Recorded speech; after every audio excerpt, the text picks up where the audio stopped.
So good morning, everyone. Thank you for joining us this morning. On behalf of the 495 MetroWest Partnership, I want to thank you for joining us for this morning's presentation of our Water Resources Committee. My name is Jason Palich. I have the honor of serving as Executive Director of the Partnership. In just a moment, I will introduce our Water Resources Committee co-chair who will tee up the presentation. But first, just a few housekeeping items. All attendees are automatically muted upon first logging into today's meeting. While you do have the ability to unmute yourselves, we ask that you remain muted for the duration of the presentation. During the Q&A and discussion after, please remain muted unless you intend imminently to speak in order to help cut down on background noise. Today's presentation is being recorded for later posting to our website. Following the presentation, we will invite you to ask questions of our presenters. I'll moderate the Q&A portion. You can be recognized by utilizing the raised hand feature on Zoom, and we'll call on you in the order that your hands were raised. Or if you prefer, you may type your question into the chat and we'll try to read it out for our presenters. We do ask that you please hold questions until the end of the presentation. And also just a reminder, in particular, because this morning's topic can be technical at times, we do ask folks to try to keep questions as concise as possible. Should you experience any technical problems during the session, our immediate guidance is to log out and then try logging back in. Should you need further assistance, the Partnership's Manager of Policy and Planning, Robert Hart, is available to assist you and can be reached via email at robert@495partnership.org. We do invite everyone to utilize the chat function just to introduce yourself to the other attendees this morning. If you want to just type in your name and organizational affiliation so folks have a sense of who's with us this morning.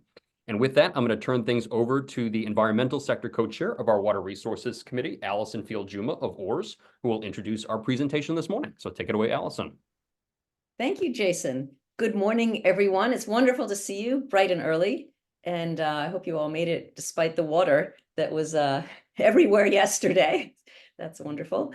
We're pleased to be joined this morning by representatives of the Massachusetts Water Resources Authority, or MWRA. MWRA recently completed a study to assess the feasibility of expanding their water system further into the MetroWest area.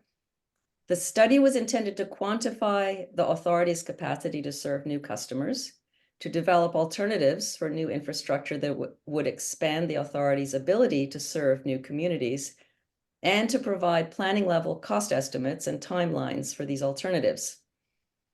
The 495 MetroWest Partnership communities included in this study were Acton, Holliston, Hopkinton, Hudson, Littleton, Maynard, Natick, Sherborn, Stow, Sudbury, Wayland, Westborough, and Westford. We are fortunate to have members of MWRA team with us this morning to provide an overview of the study's scope and findings and to take your questions.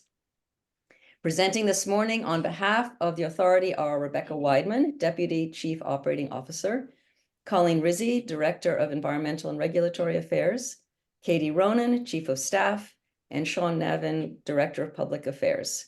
We're also joined by Matt Romero, Executive Director of the MWRA Advisory Board. So with that, I will turn it over to their team for their presentation. Right. Thank you, Allison, for that wonderful introduction. And thank you, Jason, for having us this morning. Share my presentation.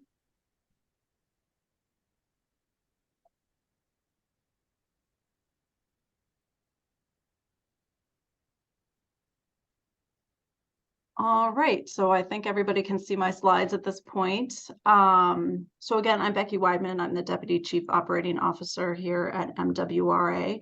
And just to give a little bit of background on how this particular study came about and the other two studies that we completed came about.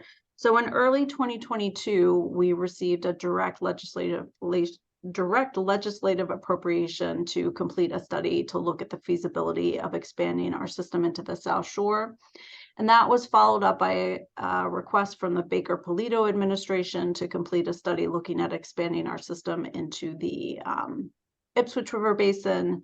Followed by, in the summer of 2022, I received a call from a few communities in the MetroWest area asking if we would be willing to do a similar study in that region. So that's really how all of the studies came about, and this study in particular.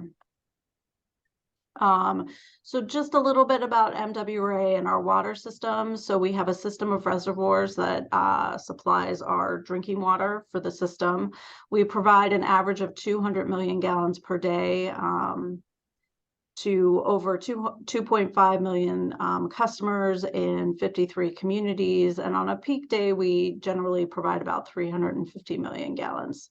So we have a pretty extensive system made up of tunnels and surface pipes connecting multiple reservoirs and bringing water from central Massachusetts all the way into the Metro Boston area. We have a lovely picture of the Quabbin Reservoir there at the bottom. So over time, our withdrawals from our reservoir have significantly decreased. So kind of at its peak, and I think the peak year might have been 1986, we were withdrawing over 300 million gallons per day from our reservoirs. The safe yield, so that's the amount of water we can safely draw from our reservoir, is 300 million gallons per day. So we were withdrawing over that safe yield of the reservoir system. And due to kind of demand management measures, including water conservation, the installation of water saving devices in homes, we've significantly reduced the demand on our system over the last 40 years. So we've dropped our demand by over 100 million gallons per year. The 5-year average for our withdrawals from our watershed are about 200 million gallons per day. So we're down over 100 million gallons per day. So, you know, this decrease in demand, which is really what allows us to even consider the feasibility of supplying additional communities from MWRA. So as I mentioned, the safe yield of our reservoir system is 300 million gallons per day. Our 5-year average, so this is a little bit earlier time period, but this is a calculation we've been using for some time.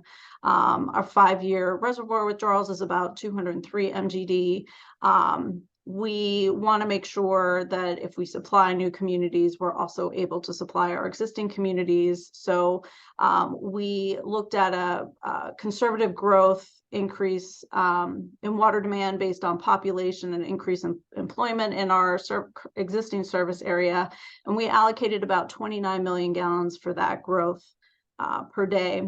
And then we also supply some existing partial and emergency communities. We want to make sure we would be able to supply them if we supplied additional communities. So we allocated 17 million gallons per day for that group of communities. So that conservative estimate of total uses, including growth and providing additional water to our partial and emergency customers, puts us at 249 million gallons per day for future use. So that leaves, if we go all the way up to safe yield, which we never would, but you know, approximately 50 million gallons per day available for serving new communities. So in summary, we do have some additional water that we would be able to supply to new communities. So that leads us to this study. I just want to make note. So we did look at the feasibility. So this is just like, could we supply water to various groups of communities? As I mentioned, the Ipswich River Basin, the South Shore, and the MetroWest communities. The demands included in all of these studies look at the max day demand, and we look at max day demand because we're building our infrastructure based on that max day demand, not on the average day demand. So average day demand is, max day demand is about 1.5 times average day demand. So you'll see with these numbers, if you look at the totals, asterisks at the top of the slide, you'll see, you know, it's more than 50 MGD. And yes, even an average day demand is more than 50 MGD.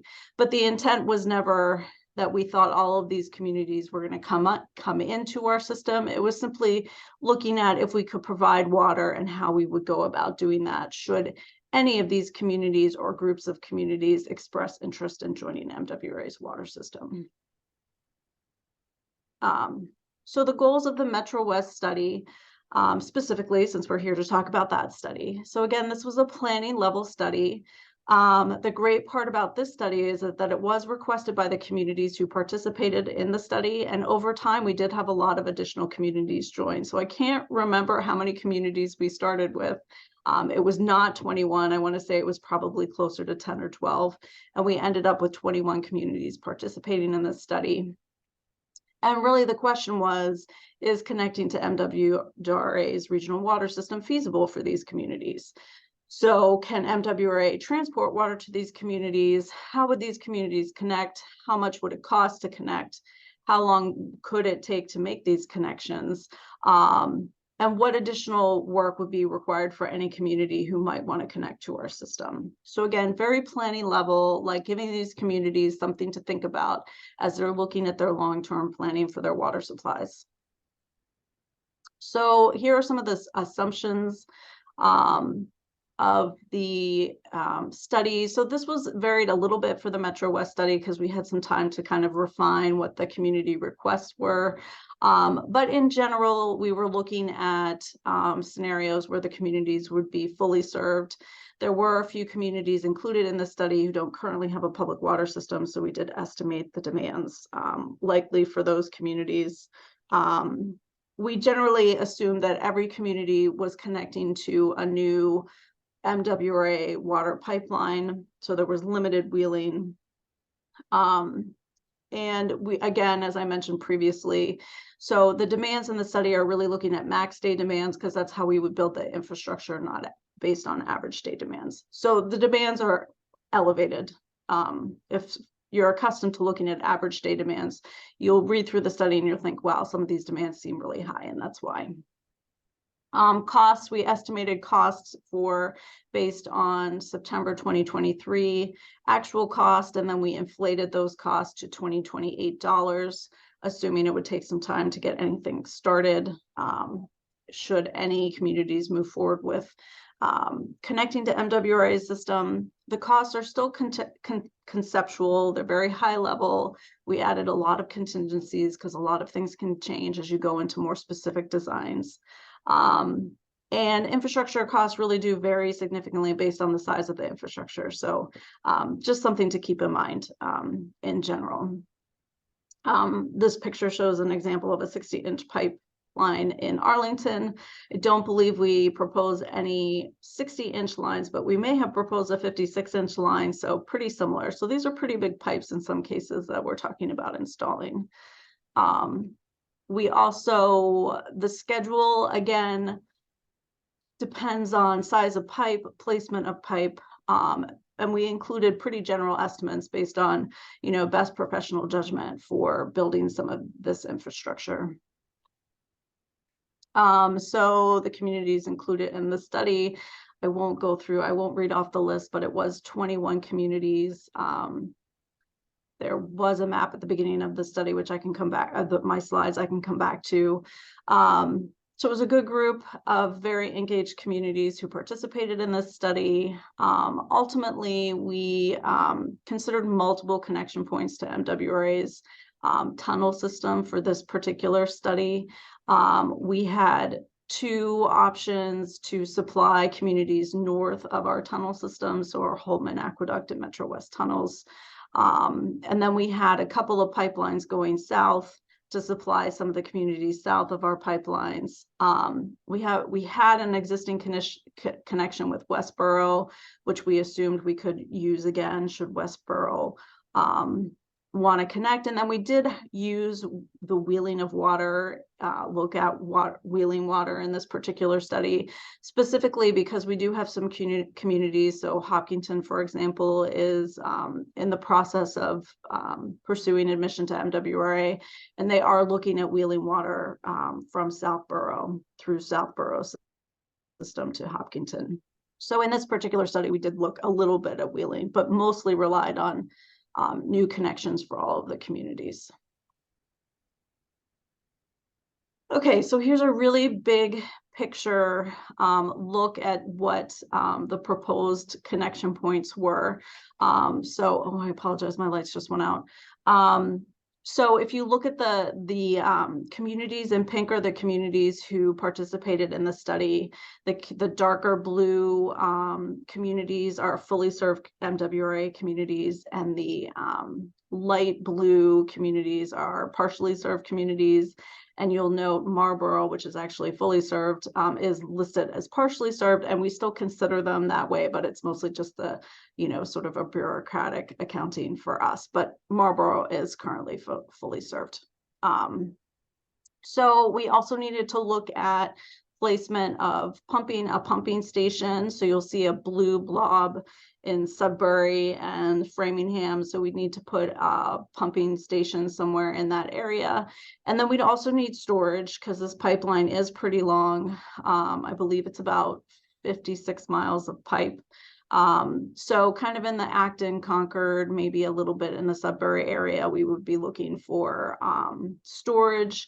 The storage would likely be like below ground storage. It wouldn't be stand pipes. The storage that we build, they basically look like raised fields. So we would be looking for a location to put storage for that pipeline. And then you'll see some dashed. We looked at two options for going north. One followed the Bruce Freeman Rail Trail. The other looked at following local roads. And then you'll see some lines going south. There's a project 2, if you can see my pointer, project 3, project 4, and then there's some lines where we looked at wheeling going south. So there were some smaller projects in addition to the really big line going north included in the study. Okay, so projects 1A and 1B. So as I mentioned, these were the routes that went north. So it was a connection from both our MetroWest and Holtman aqueduct, MetroWest Tunnel and Holtman aqueduct. We want to make sure that we have redundancy at the connection point for communities connecting, so that if we have to take one of those tunnels offline, we can still supply water. So we were looking at connecting at a point where we have connections to both of those tunnel systems. And then we looked at running a pipeline in the Bruce Freeman Rail Trail, and then also kind of paralleling along local roads. And then you can see we have some spurs coming off to serve various communities kind of along the way. And you can see Bedford was included in the study. Bedford is interested in having its own connection. Currently, they wheel water through Lexington. So you can see a line extending into Bedford, up into Chelmsford, and up into Groton and over to Ayr. So those are projects 1A and 1B. They are both about $1.1 billion. Again, we are talking about 56 miles of pipeline with pumping and storage. So those are just the projects going north, those two cost estimates. And then we had some smaller projects going south to supply those communities that are south of our tunnel systems. So we have a project here going into Wellesley that could provide Wellesley, Natick, and Needham. And we have another project coming down here through Framingham and Ashland that could provide Holliston. We have wheeling from Southborough to Hopkinton, wheeling from Framingham to Sherborn, and then this existing pipeline that we have in Northborough. So we separated those out into separate projects because they are kind of independent pipelines that could be built separately, and included project costs for those. These are in $1 million, not $1 billion. So they range from $13 million for this, basically rehabbing this existing pipeline, to $70 million for this pipeline here in Wellesley, coming down through Weston and Wellesley.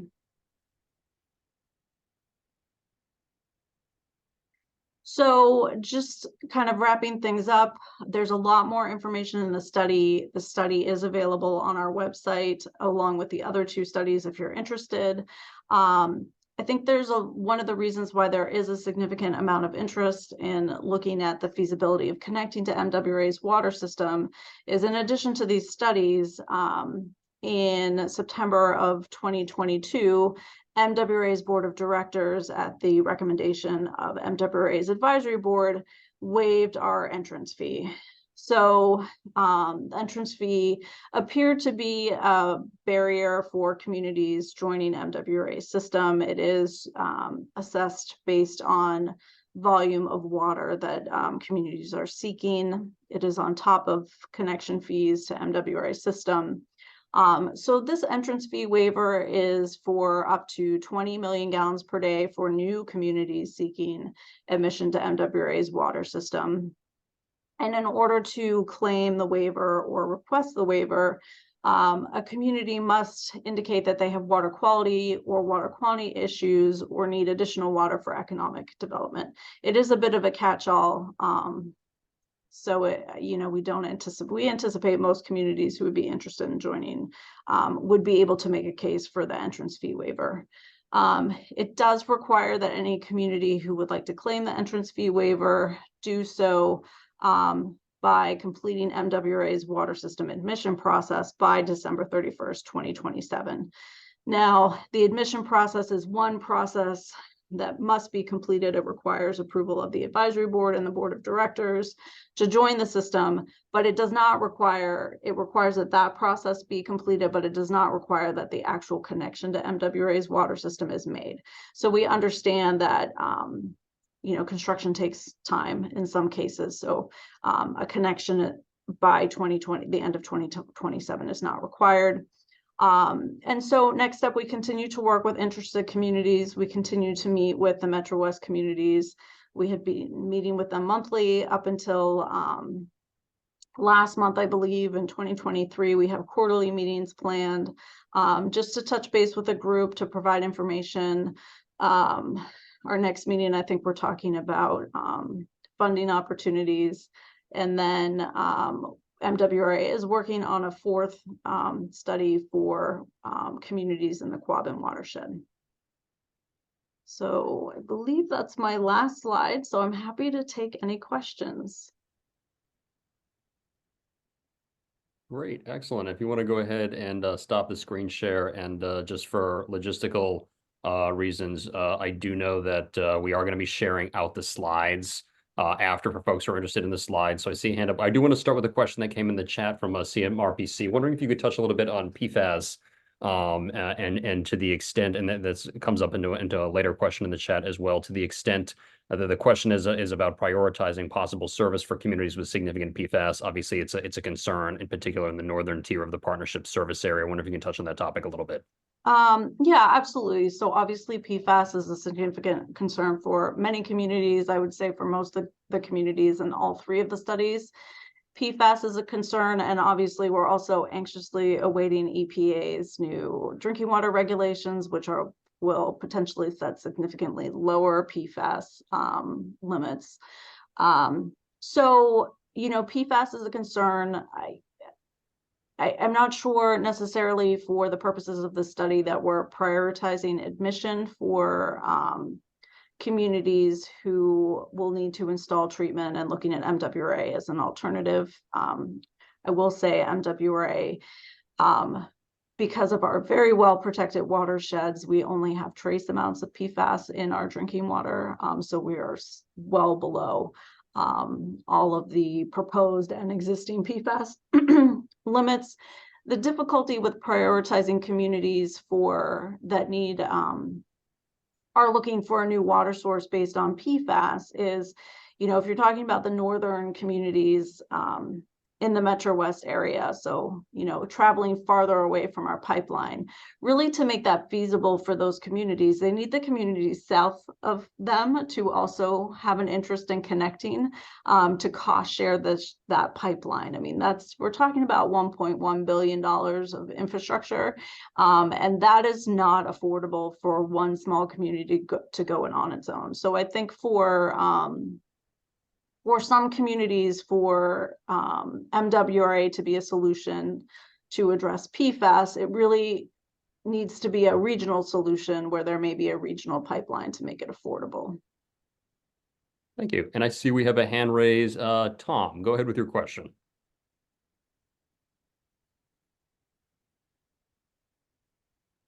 And you are on mute.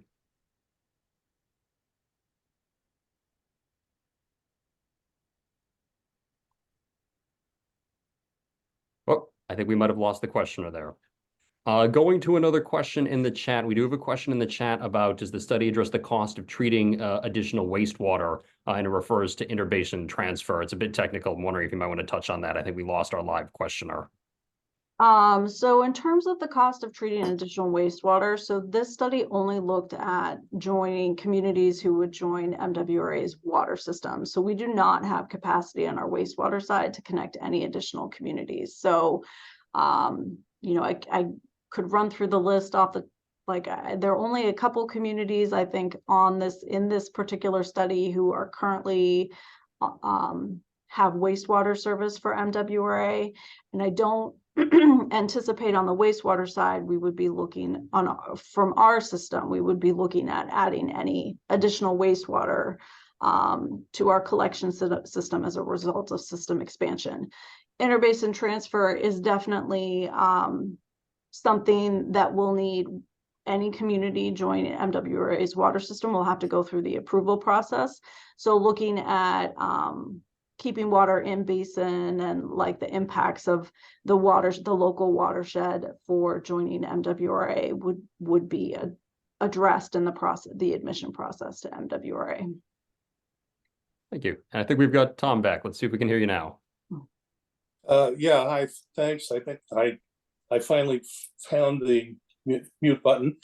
I'm Tom Siak. I'm from Wayland. I'm a member of the River Stewardship Council, and I was a member of the group in the 70s and 80s that forced MWRA or its predecessor agency to, in fact, find the leaks and install meters and created all this extra capacity that you're now allocating. So I read the study, or at least skimmed it, and I didn't see any recognition of the fact that Wayland is in the middle of a connection right now and of actively planning for future. The connection which is underway right now is an emergency connection. Last I heard, shovels are in the ground. It is being physically built to the Holtman as it goes through. You all probably know that essentially all of the water supplying Boston has run through Wayland since 1848. So that emergency connection is already underway. The longer range permanent connection is being actively planned, and I believe the application has been submitted. The physical connection to Wayland, as you show on your maps, is really not part of that northern main blob. It's a little stub to the east, and should be looked at independently in terms of the cost. By the way, the plan right now is to hook up to the Elm Street station in Framingham rather than Shaft L, because I think Elm Street plumbing is easier. So why is there no recognition of any of that in your plan? So Wayland, as you know, went to town meeting, I think in May of 2023, which was kind of in the tail end of the study development. So it's not that we weren't taking that into account. It's simply that the processes were kind of happening concurrently. And for those of you who aren't familiar with our admission process, really the first stage in pursuing admission to MWRA's water system is showing that your community supports that connection to MWRA's water system. So in the case of Wayland, they went to town meeting to get a vote to get approval to join MWRA's system. For Wayland, so we are looking at two connections. We are looking at that emergency connection, which we have been working with the town and their consultants on that particular connection. And then a more permanent connection, we're still working through how they will connect to MWRA's water system, but we are talking with them separately. And generally how how the conversation goes, you know, is that when a community is really interested in joining MWRA's water system, we do start having separate one-on-one conversations with those communities. So we have been working very closely with Wayland on their connection and following where they are in the process very closely. Thank you. I want to go to a question we have in the chat. I'm wondering if you could speak a little bit more about construction sequencing to communities. So the example given, for instance, would service to Maynard require first the construction of storage in Acton or Concord?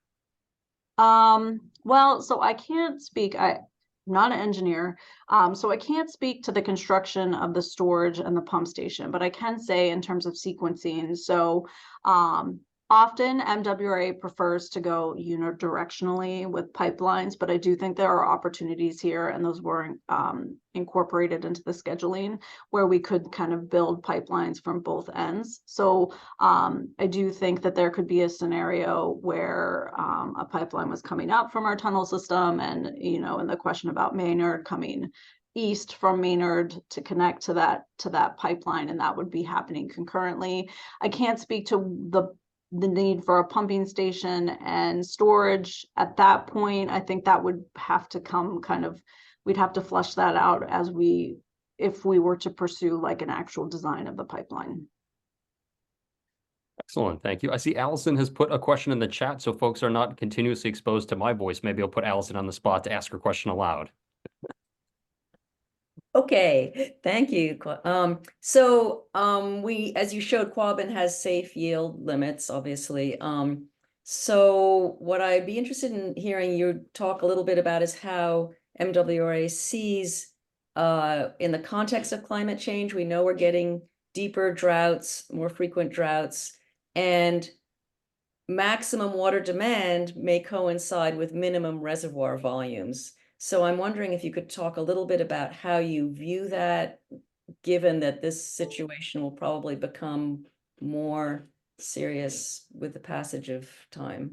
Yeah, so that's a great question. And so climate change, I mean, we do anticipate, we're seeing it, we saw it yesterday. We have these like more intense storms and then longer droughts. One thing I will say about our system is we have these big reservoir systems with very protected watersheds. And when it rains on our reservoirs, we capture all that water. So we're very lucky. So when we have these like very flashy storms come through, we can actually capture that water. You know, the drought question, so our safe yield would still allow us to provide water for 5 years. And during the drought of the 1960s, we did still have plenty of water available to supply our communities, even through that extended drought. We are currently in a process of like looking out further and trying to assess what those climate impacts may be on our supply. But I think because we are a large surface water system, and because we are able to capture these like really flashy rain events where we get a lot of rain in a short period of time, we do anticipate we'll continue to have that, you know, water available, but it is something that we're carefully looking at and are looking to reassess our analysis in the near term. Thank you. Thank We've you. got an interesting question specific to potential funding streams, federal funding streams. Obviously, we all know that there's been a lot of federal investments in infrastructure in recent years. Obviously, this study is very conceptual at this point, but I'm curious if you or a member of the MWRA team might be willing to talk about potential federal funding streams that might be available for infrastructure of this type. So I can speak very generally. So there is, as I mentioned, so the MetroWest group specifically is starting to explore options for funding, looking at, you know, potentially sources that could be used to develop a regional pipeline. So, you know, although there has been all this talk about how much infrastructure money is out there, really, when you're looking at a $1.1 billion, I forget like how much money the state got. I probably am making up numbers, so please don't hold me to these numbers, but I want to say maybe like $3 billion in infrastructure money. And I saw Jen Peterson at one point, maybe she can correct me. 1.2 billion is what Jen put in the chat. 1.2 for the state.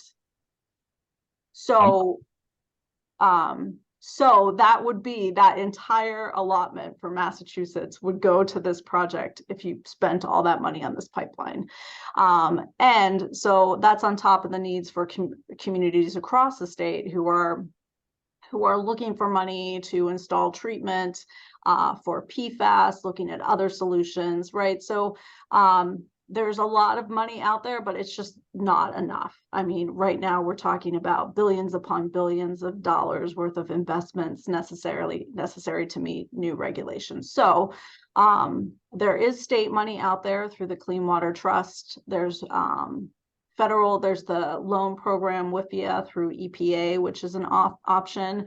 And the state does have some grant programs, but I think the whole idea around funding is that communities need to get creative. They need to look long-term, short-term, look at lots of different sources out there to pull together funding for really any large infrastructure projects, because the communities in the Metro West, this is just one of many options. And quite frankly, for some communities, none of the options are inexpensive. Thank you. I see Eric from MAPC has his hand raised. Thank you, and thank you for the really interesting presentation. Just curious, my question is really about how the MWRA is thinking about admissions in terms of applying criteria. Just in these 3 studies, you're talking about 120 million gallons per day of the max demand, only 50 to allocate. Are you thinking more first come first serve if you meet the threshold criteria, or is there something more in terms of prioritizing communities with PFAS needs or others? And you mentioned cost as one factor. So that's a question that we're in the process of discussing. So it's an interesting question. It's a bit of a challenge for us. We have been in the situation where we haven't had many new communities join in the past 20 years. So this is new. All this interest is really very new for us. So we didn't have necessarily a plan in place for addressing community inquiries other than by first come, first serve. The difficulty with trying to prioritize communities based on anything other than first come, first serve is, again, there are communities where joining MWRA isn't feasible unless it becomes part of a regional solution. So cost, all of these studies are billion-dollar studies, billion-dollar infrastructure needs. So cost will become a significant factor for these communities to join MWRA's system when they're considering MWRA versus other options that they have. So we are working with communities and groups of communities who are expressing interest, but I think ultimately some more work has to happen around the refinement of demands and what communities would really be interested in taking, and then really looking at the costs associated with those with that option versus alternative options that they may have available for them locally. So it's a bit of a dilemma for us how we would consider water quality needs in a prioritization scheme. Thank you. That's really interesting. And the other thing we've been running into a lot with the so-called MBTA communities requirement, or 3A. We have a lot of communities that aren't on water and have wastewater limitations as well. I'm curious if that's something that the MWRA is thinking about as you are thinking about prioritizing expansion. So the MBTA communities specifically, is that where the wastewater needs? Yeah, I mean, there's a new state law, or it's been around a couple of years, but now communities have to zone for a certain amount of multifamily, at least most of the communities in the eastern half of the state. So that hasn't really played into our discussion. I mean, that is more of a local planning conversation. I mean, I will say with those developments, generally they're apartments with limited outdoor watering, which keeps the per capita gallon down for those new units. But we've heard a lot of communities talk about them, but they haven't really played into any of the prioritization conversations for us. Thank you. And I see that Alan, who I believe from Concord, has his hand up. Yes, thank you. Alan Cathcart, Director of Public Works. A couple thoughts just to share as someone who is been interested in this process right along, and what I'd like to say from the MetroWest perspective, MWRA came sort of at the request of a lot of water suppliers. This was sort of, as Becky mentioned, driven by our interests. A couple things. One, the point that Allison mentioned on climate resiliency. The challenge we have, a lot of these smaller communities, we have small, sort of shallow sand and gravel, water resources that are not drought tolerant, resistant. When we talk about scale and scope of droughts, I think these communities really need to contemplate where are they going to be, not next year, but 20, 30, 50 years out. It's a serious challenge as far as just meeting even minimum demand. We just don't have the resiliency. That water we got yesterday was all, overland flow, and we didn't capture it. MWRA did. The PFAS issue is very real. When we talk about billions of dollars of investments, it's really a question of where are we spending the money, not if we're spending the money. Most communities are undervalued as far as their investments in their water and wastewater resources.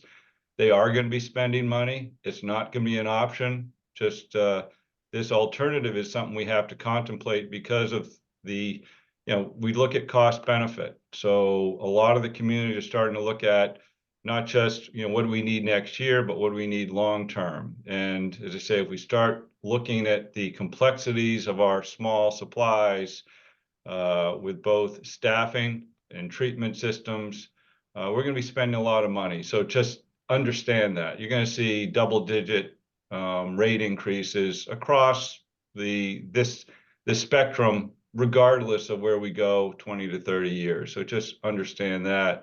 And I think the issue of the local impact on MBTA communities and that sort of thing, we have to actually start realizing that local communities cannot handle these burdens of economic growth development interests, affordable housing interest, and water resource management issues. We are permitted, through both state and federal permits. There's a lot of constraints on communities that individual communities can't independently deal with. And I think you're starting to see the breaking point in a lot of these communities, and the region has to figure out some solutions. We have to get more creative with this. So just some thoughts to share. Thank you for those. A question for Rebecca. I'm curious, obviously, we're talking here today about the MetroWest regional study, but obviously this is one of 3 studies that you conducted. I'm curious if you can talk about our region's needs as they compare to the other regions. Were you essentially finding the same things? I mean, I'm looking at your service area north of Boston. Obviously, we've got some more rural communities in our area. There are some much more developed communities in some of the other regions. Just curious if you can talk about how the MetroWest's needs in this context are similar or different from some of the other regions that you looked at. I mean, I would say every region has its unique water challenges. So the Ipswich River Basin has very limited supply availability. So they are constrained in some cases by both water quantity and quality. The same is a little bit true on the South Shore. The South Shore maybe is a little more skewed toward water quality than water quantity, but has some water quantity issues as well. The MetroWest area, and I think I don't know if is kind of, I mean, I don't know, a little bit of a mix, maybe a little bit more on the water quality side than water quantity. But all of the areas kind of have their unique issues, their unique relationships. So relationships are really important in this process, how communities are interacting with each other, and how interested they are in finding regional solutions versus local solutions. And I do feel like I think getting back to Alan's point, communities are getting creative in terms of how to address their water supply needs. So I think we're seeing some developments that maybe we wouldn't have seen 10 years ago. So it's a little hard to compare all the different communities. They're all a little bit different. They have different access issues if they want to use MWRA as a source of water, which I think drives a lot of the conversations to like how close or how far communities are from our existing distribution system. Thank you. And I see Jen's got her hand up. Go ahead, Jen.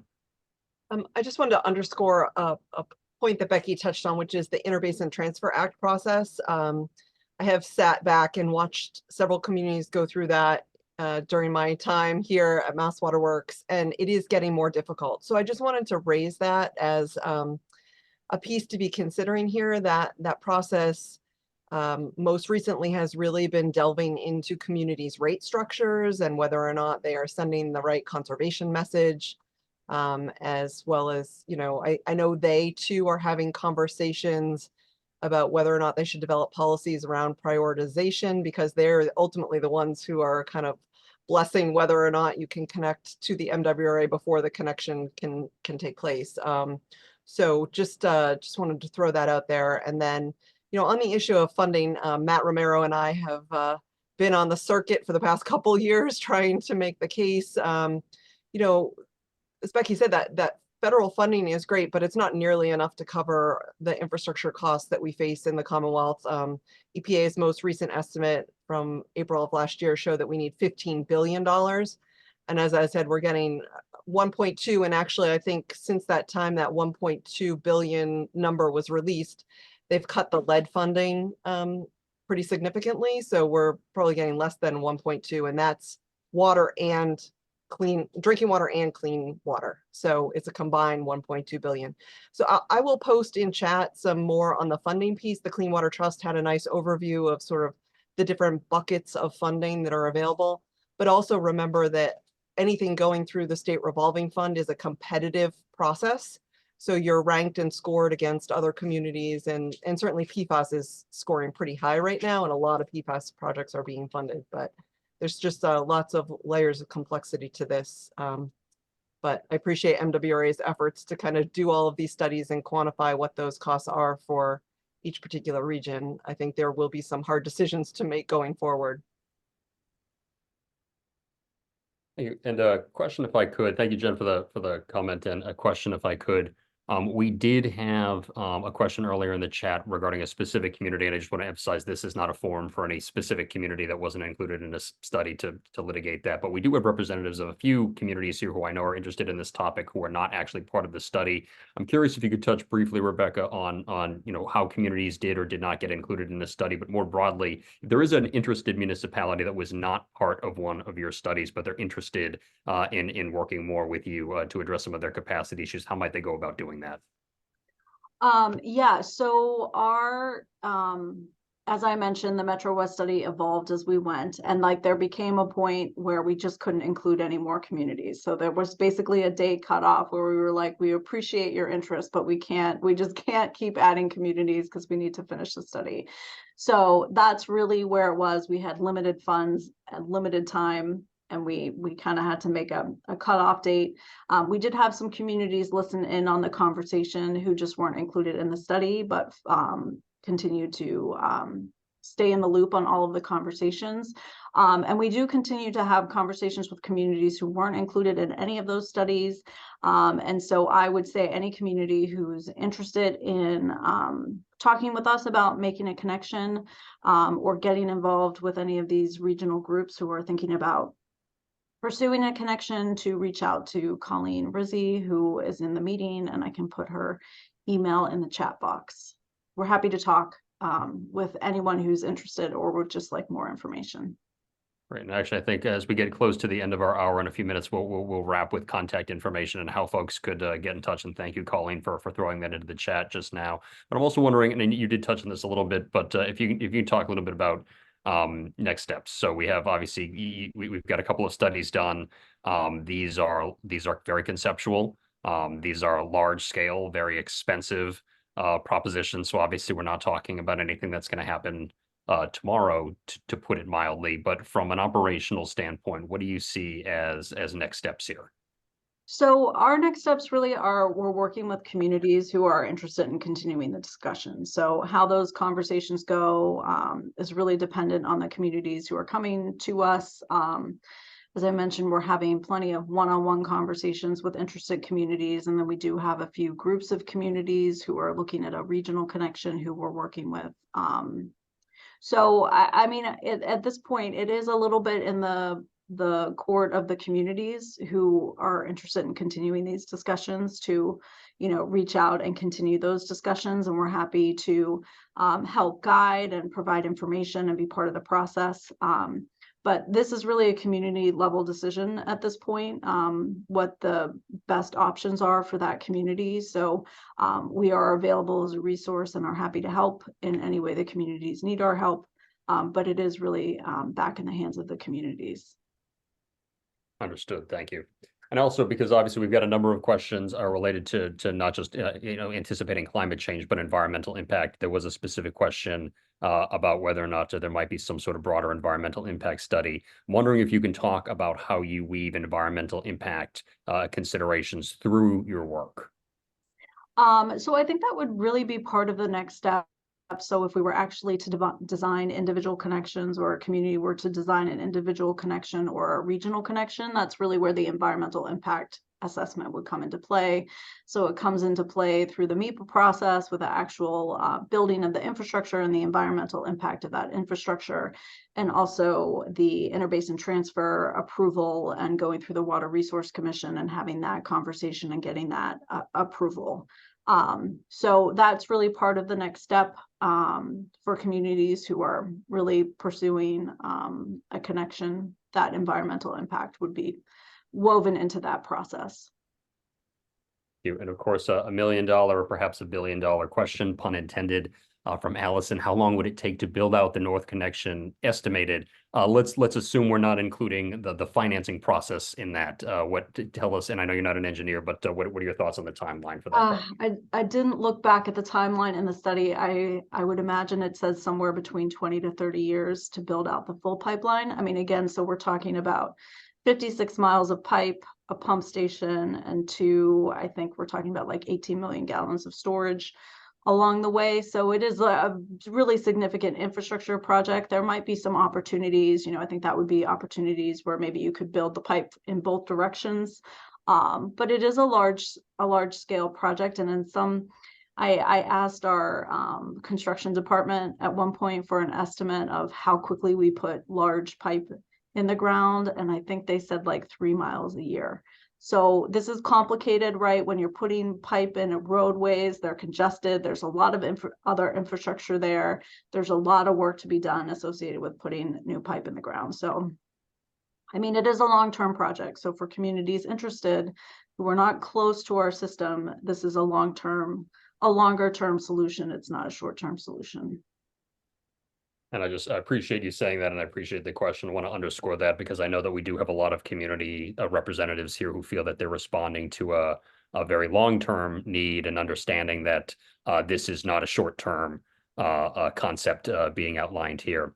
For some closer communities, they may be able to connect much faster. But, you know, if you're, 20, 30 miles away and you want to connect to our system, it's going to take some time.